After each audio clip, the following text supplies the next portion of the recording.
Well, look, one thing is certain. People are very, very angry about China. Yesterday, Josh Frydenberg announced pretty severe, immediate and indefinite restrictions on all foreign investment. So effective from 10:30pm Sunday night, the Treasurer has lowered to zero the dollar value of every foreign investment bid that will trigger scrutiny by the Foreign Investment Review Board and then ultimately by him. So as things stand, the Treasurer will have the final say. As I'm sure you know, there have been varying foreign investment thresholds depending on the buyer, the country in which the bids were based and the type of asset for sale.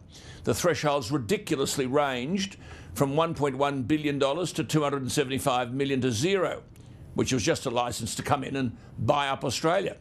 As I've always said, it doesn't matter who runs the country if you don't own it. Well, now under the change, the threshold is zero for everything, meaning every foreign bid for anything will have to be weighed against the national interest. I wonder how this will happen. National interest hasn't counted for much in the past.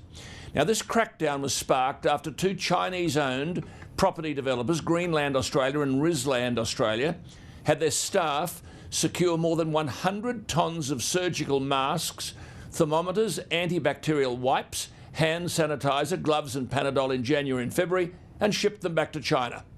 Many Australians would argue the Foreign Investment Review Board has long demonstrated it is not up to the job of protecting the national interest.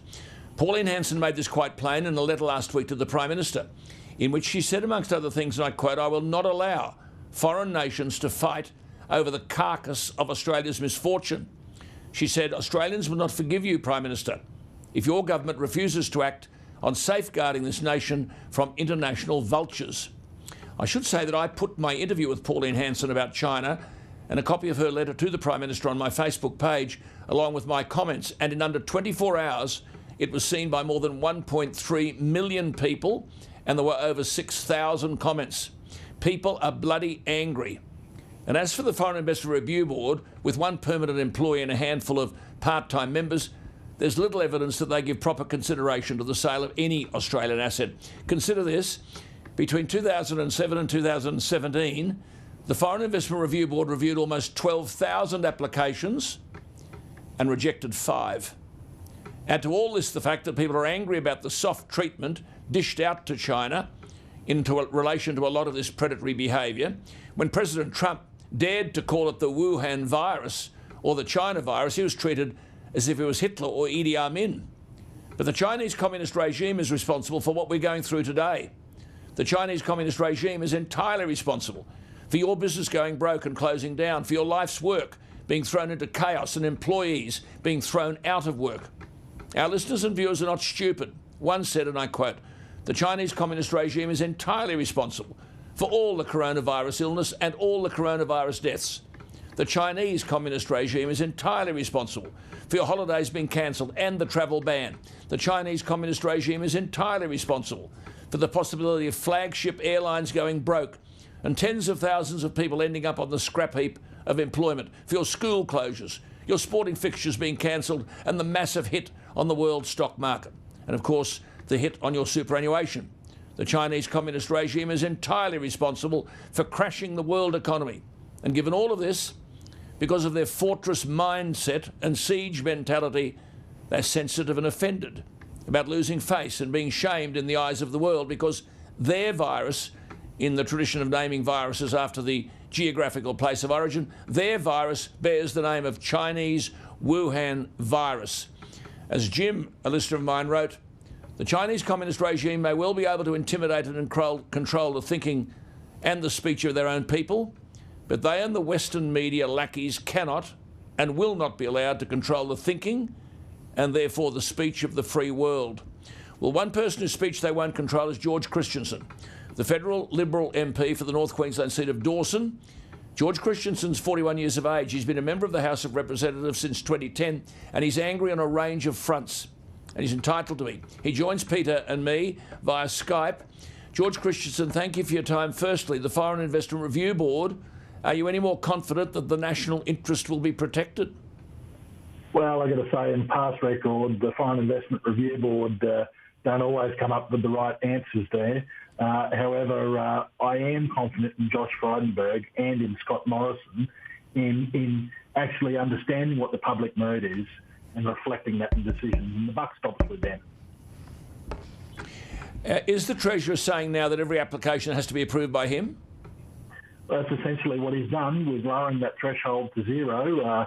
It goes through the Foreign Investment Review Board processes, but ultimately he gets the call. And I think that Josh Frydenberg is well aware that the public sentiment is against letting particularly state-owned corporations out of China swoop in and pick up Australian companies, Australian farmland and all the rest of it for a song, which is what they could do. It's what actually is doing right now in other countries. So are you confident that Canberra will have the spine to stop the rest of the world from collecting our cheapened assets? I believe that that is why Josh Frydenberg has made this change. We cannot have Australian companies whose value has plummeted being sold out from under us for a song to China. They shouldn't be sold out from under us to China at all.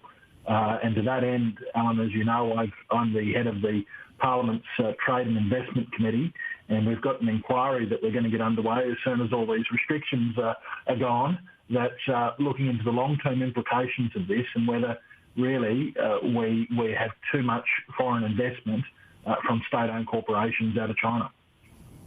Peter? Well, I have to say, George, I'll hold my breath that something actually comes of this. You and I have been talking about this issue. I differentiate foreign investment from foreign control, which is a very different thing. But we've been talking about this issue, you and I, gosh, I'd probably go back 6 or 7 years when I worked in politics. It's all good and well if you've got someone you trust in there, like the Prime Minister and like Josh Frydenberg, but you've got to have laws or a regime that works for the worst case Treasurer, the Treasurer that's pro-Chinese, as Alan talked about, a Labor MP in New South Wales being pro-Chinese. You've got to have a regime that's robust, that stands up to scrutiny regardless of who and what side of politics is in the Treasurer's chair. It's really hard to define national interest. How are we going to be able to define national interest? Well, you've hit the nail on the head. This definition around national interest is really going to be tight. In my view, and I think in most of the public's mind as well, it's not the national interest to have state-owned corporations owning Australian companies, foreign state-owned corporations owning Australian farmland and agribusiness and strategic assets. It's also questionable whether it's in the national interest for foreign capital to simply swoop in and displace Australian capital. And so unless they're contributing something, unless there's going to be extra jobs, growth and new activity that's going to benefit the whole community, you've got to question whether that is in the national interest at all. And I think that that's what we're going to have to tighten up. Well, see, George, has the rubber hit the road? I mean, are we going to have to revise all this stuff about free trade and tariffs? Are we going to stop selling off our industries and manufacturing and start investing in ourselves? I think that this whole event and what's happened before it, what's happened after it with China, is going to ensure that there is a big rethink about how we do business with that country. And, I will be saying the point where we're allowed back down there in Canberra in Parliament House that we desperately need to change the definition of national interest, set up a test for that, so that, as Peter says, if we've got the worst Treasurer in there, a pro-Chinese Treasurer, that he can't make those sort of decisions that sell out our Absolutely. Peter's right. The reality is, sorry, Peter, I just make this point. The reality is this. Whether we like it or whether we don't, no one is opposed to investment. We're opposed to ownership. And the Chinese own our dairy farms, they own our beef farms, our coal, our water, the port of Darwin, for God's sake, our avocado farms, large tracts of the best grazing land in the country. And the public don't believe anything will change. Okay, so put this disease through the prism of, imagine if it was a worldwide food shortage, a shortage of protein, let's say, a shortage of basic foodstuffs. China now owns so many dairy farms in this country and milk processors that it could basically take most of the milk out of Tasmania and certainly large parts of Victoria through its own processing plants, through its own ports and airport access, and basically on planes back to China like they did with those masks only a couple of months ago. And no one in Australia would get a glass of milk that's created from farms in Australia because of the way in which they own and control that whole supply chain. I think the challenge for you, George, is to talk about foreign investment, in this case foreign control. When you talk about state-owned enterprises, we know the vast bulk of them are Chinese. And the moment you bravely speak up on this issue, you are decried as being a racist, as being anti-Chinese. This is a threshold I think Australians have to get past in order to have a really sober discussion about this. It's not so much China, it's not so much a foreign investment, it's an issue of a state-owned enterprise, authoritarian regime, and Australians basically being prisoners of their own economy. That's absolutely right, Peter. I mean, food security is a huge issue when it comes to this. It's obviously food security's part of national security. And again, you're right. I mean, there isn't too many state-owned corporations in the world, but everyone knows when you say state-owned corporation, you're mainly talking about China. But I couldn't care whether it's China or whether it's England or the USA. I mean, state-owned corporations. And any foreign corporation that can be ultimately subservient into the place in which it's based, which again is mostly China. George, what's wrong with our superannuation funds? We've got almost $3 trillion in superannuation. The Chinese pension, the Canadian pension funds come in and buy up everything. I mean, James, writing to me yesterday, said, one of my listeners, when the carnage is complete, the perpetrators, that's China, will deny any culpability, cherry-pick the remains and carry on more affluent than ever. Now, I hope someone in Canberra understands the urgency of this. Well, there's a fair bit wrong with the super at the moment. It's gone down quite a bit, and it just shows some of the decision-making that goes on there. Of course, they're always going to get hit in such an economic knock as what we've taken, but there is this sort of reluctance to invest in Australian agriculture, Australian agribusiness, Australian manufacturing when it comes to these superannuation schemes. And I don't know why. I've always believed that given the fact that government actually creates superannuation through legislation, perhaps there just needs to be a legislative onus or a regulatory onus on superannuation funds to invest in things that are in the national interest so we don't have foreign capital coming over here and taking away our food stuff from our control.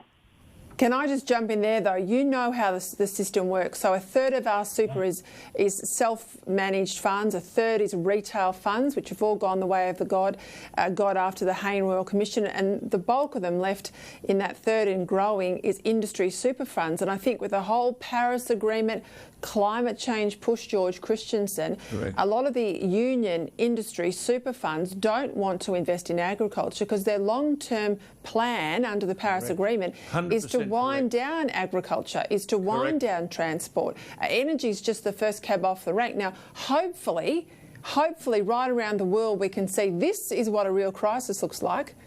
This is what a real crisis looks like, Australia. This is not, made up and not material and all the other things that are thrown around in relation to some of the time frames on climate change. This is a real crisis, and you can only win a real crisis like this when you've got a balance sheet that's strong, when you can feed and protect your own people, when you build things in Australia like ventilators. This has got to be a real shake-up for how we manufacture in this country. No, without a doubt. I mean, who's talking about climate change right now? Where's Greta? I mean, all those issues are now gone in this economic crisis and health crisis that we're in. And that should be a wake-up call to all the woke corporatist world out there, including the union-backed super funds. I mean, it should be a wake-up call. And Australians want investment by their... George, just before we go, George, Terry Barnes, writing yesterday in the Spectator this week, says this: as the world faces the Wuhan virus-induced recession, or worse, and people are dying in their thousands, why shouldn't Mr Morrison, President Trump and other world leaders calculate the damage that Chinese regime's negligence has wrought and send Comrade Xi the most gigantic reparation bill in the history of mankind? Wrote Terry Barnes, he deserves it, and his discredited, despotic government should be made to pay for it. George, what do you think? Yeah, absolutely. They shouldn't be made to pay reparations. I don't think they will, but maybe we can take back some of the land that their foreign-owned corporations have as damages, because either it's negligence or something worse.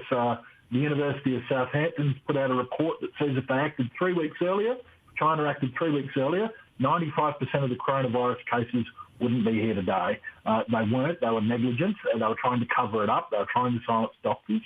And as I told you earlier this morning, Alan, on your radio show, that there was a report that was out on the internet, suddenly pulled off all the official sites, that was by the South China University of Technology, that suggested that this virus emanated from a laboratory. People are trying to poo-poo that idea, but there was a university in China that said it from the get-go.